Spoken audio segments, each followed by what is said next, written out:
Masa saya dekat China lagi dulu, saya dah mula biasa dengan rutin yang baru. Saya dah mula biasa dengan rutin kehidupan di jalanan, rutin hidup sebagai nomadik.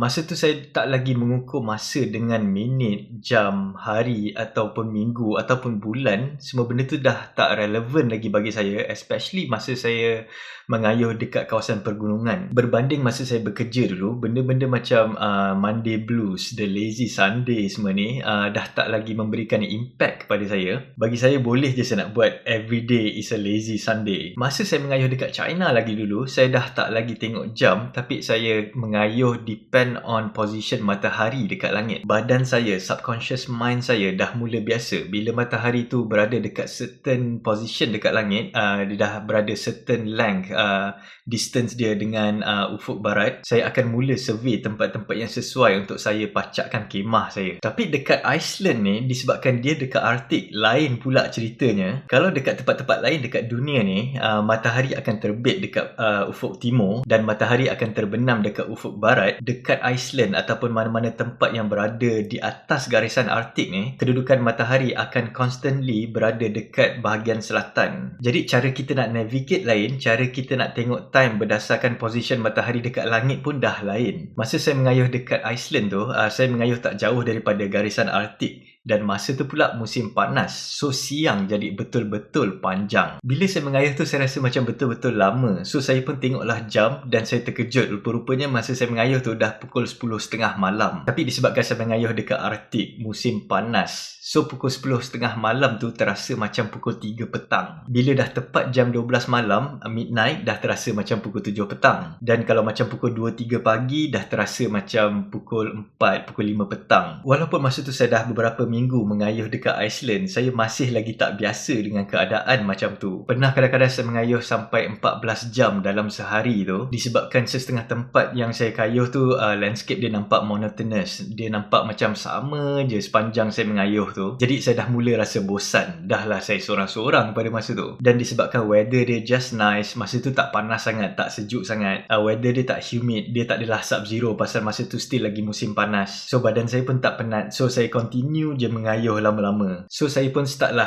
tengok jam balik. Pasal saya pun tak nak lah mengayuh lama sangat. Saya tak nak kayuh laju sangat dalam sehari tu. Bagi saya dalam 6 jam pun dah lebih daripada cukup saya mengayuh dalam sehari. Lagipun saya ada 3 bulan dekat Iceland pada masa tu. So saya rasa macam tak perlulah saya nak rush sangat mengayuh dekat Iceland tu. Kadang-kadang bila saya borak dengan orang-orang lokal dekat Iceland semua ni, diorang sebenarnya tak suka sangat fenomena macam midnight sun, polar night semua ni. Disebabkan diorang susah nak tidur malam. Diorang senang nak kena insomnia. So memang logical bagi orang-orang lokal dekat sana yang dah memang hidup dekat sana, duduk dekat Iceland tu bertahun-tahun. Diorang rasa susah nak tidur malam pada musim panas disebabkan diorang rasa macam diorang kena tidur pada waktu siang. Pukul 10 malam still very very bright, macam pukul 4 petang, pukul 3 petang semua ni. Dan bila musim sejuk pula, lain pula keadaannya. Terbalik keadaannya. Pukul 2 petang, pukul 3 petang ni pula nampak macam pukul 10 malam. Berminggu-minggu diorang tak dapat tengok cahaya matahari. Memang constantly malam. Malam tu rasa macam forever. So imagine kita makan lunch dalam keadaan pada waktu malam. Tapi disebabkan saya mengembara dekat situ sementara dan masa tu pula saya punya first time mengalami suasana macam tu, so saya rasa very excited. Saya punya sleeping time dah betul-betul lain pada masa tu disebabkan usually saya akan buat fotografi pada waktu malam, pada waktu midnight. So selalunya pukul 12 malam saya tak tidur, tapi saya tengah busy buat filming. Saya buat filming dekat Iceland tu pada masa midnight. Saya buat time lapse dan sebagainya. Basically masa midnight tu dia rasa macam sunset. Beza dia cumalah pada masa tu dia rasa macam senyap, betul-betul sunyi disebabkan pada masa tu sebenarnya adalah midnight. So burung-burung, haiwan-haiwan yang lain semua memang tengah tidur pada masa tu. So somehow suasana dia memang rasa berlainan berbanding dengan sunset yang biasa. Bila saya dah keluar daripada Westfields, saya pun masuklah balik dekat highway yang biasa. Saya mengayuh balik dekat ring road yang biasa tu. Dan saya mula rasa macam biasa balik. Adalah kereta yang lalu walaupun tak banyak. Mungkin dalam 2-3 kereta dalam 1 minit tu. Tapi memang betul-betul betul-betul berbeza masa saya mengayuh dekat Westfjords. Berhari-hari sampai kadang-kadang berminggu-minggu saya tak jumpa sesiapa pun. Dan lepas beberapa hari saya mengayuh dekat ring road tu beberapa ratus kilometer, saya pun akhirnya sampailah dekat Akureyri, bandar kedua terbesar dekat Iceland. Besar-besar dia pun penduduk dia cumalah lebih kurang 17,000 orang pada masa tu. So bila dah sampai Akureyri tu, saya pun masuklah dekat guest house. Setelah berhari-hari saya spend time dekat outdoor semua ni, dalam keadaan yang betul-betul sejuk. So saya pun dapatlah mandi air panas, dan saya mandi air panas puas-puas pada masa tu. Bukan pasal saya nak mandi sangat, tapi saya rasa kulit saya rasa betul-betul sedap kena air panas. Usually masa camping saya memang takkan mandi disebabkan air sungai memang betul-betul sejuk. Jadi saya betul-betul tak tahan kalau nak mandi. So saya basuh badan saya sikit-sikit je. Dan masa dekat guest house tu jugalah saya dapat tidur dekat tilam yang lembut. Saya dapat tidur dekat bantal yang betul-betul lembut. Memang terasa betul-betul nikmat. Masa saya travelling, benda-benda yang terjadi dekat saya macam ni lah yang selalu membuatkan saya terfikir yang kita selalunya kurang menghargai sesuatu disebabkan kita senang sangat dapat benda tu. Kita dapat selalu sangat. Kita dapat sesuatu benda tu hari-hari. For example, it's normal untuk kita rasa macam tak lalu bila ada nasi ayam dihidangkan dekat depan mata kita lepas kita baru habis makan pasal kita dah kenyang. Tapi bila kita dalam keadaan yang betul-betul lapar, katakanlah masa kita tengah puasa ni, apa-apa makanan yang dihidangkan di depan kita ni memang akan jadi macam betul-betul menyelerakan. Okey, benda-benda macam tu memang normal, especially bila kita dah memang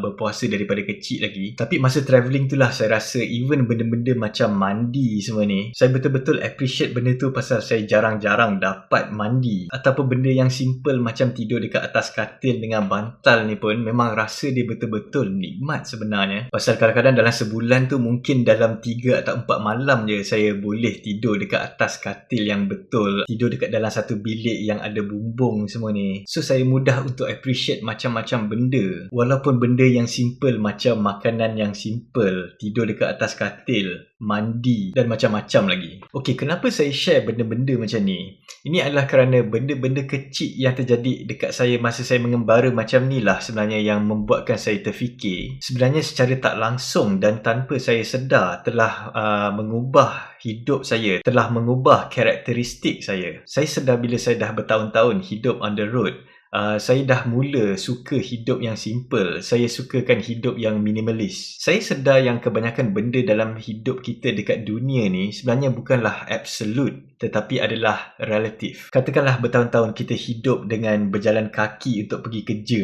ataupun kita naik motor, dan bertahun-tahun jugalah kita ada dream untuk beli sebuah kereta. Bila kita dapat kita punya first car tu, kita akan rasa betul-betul happy. Kita akan rasa betul-betul appreciate kereta tu. Tapi lepas sebulan, 2 bulan, 3 bulan, setahun, 2 tahun, lama-lama excitement kita tu makin lama makin hilang. Masa mula-mula kita akan betul-betul jaga kereta kita tu. Kalau kena hujan sikit, kita pergi basuh kereta kita. Tapi bila dah lama-lama kita dah tak kisah sangat pasal kereta tu lagi. Dan bila kita beli kereta yang kedua, kereta yang ketiga, dia punya excitement dah tak sama lagi masa kita beli kereta kita yang pertama dulu tu. Sama jugalah macam makanan. Kita akan betul-betul menghargai makanan tu kalau kita betul-betul lapar. Dan makanan tu akan jadi betul-betul sedap bila kita dalam keadaan kebuluran. Saya ingat lagi, makanan yang paling sedap saya pernah makan dalam hidup saya bukanlah masa saya makan spaghetti ataupun Italian pizza dekat Venice, Italy. Tapi makanan yang paling sedap saya pernah makan sebenarnya adalah masakan saya sendiri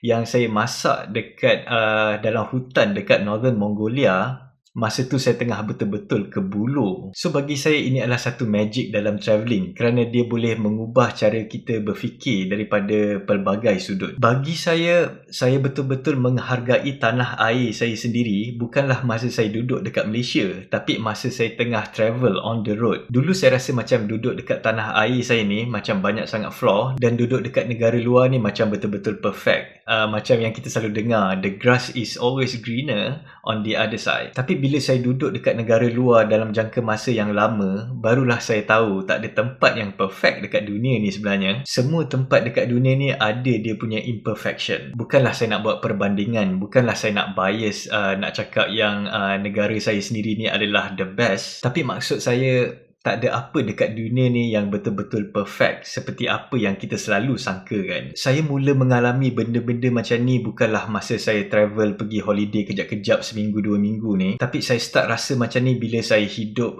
di jalanan bertahun-tahun, saya travel bertahun-tahun, hidup mengembara, hidup nomadik, hidup bermusafir semua ni. Macam yang saya pernah mention dalam video saya yang awal-awal dalam vlog Untold Story saya ni memang ada banyak question. Saya question benda-benda macam kenapa setting kita hidup dekat dunia ni macam ni? Kenapa kehidupan dekat dunia ni macam tak adil? Kalau Tuhan tu betul-betul penyayang, kenapa ada banyak benda-benda buruk yang berlaku dekat dunia ni? Dan bila dah masuk tahun kedua, tahun ketiga saya travel hidup dekat jalanan ni, saya mula mendapat jawapan kepada persoalan-persoalan saya tu yang membuatkan saya rasa betul-betul puas dengan jawapan yang saya dapat tu, yang saya rasa very logical. Ini adalah kerana masa mula-mula travel dulu, saya rasa very excited tengok alam yang indah ni, tengok Snow Mountain, tengok Northern Lights, Aurora Borealis, tengok Midnight Sun, tengok Alpine Lake, tengok culture-culture kat dunia ni yang bagi saya very colourful. Tapi bila dah lama-lama tu,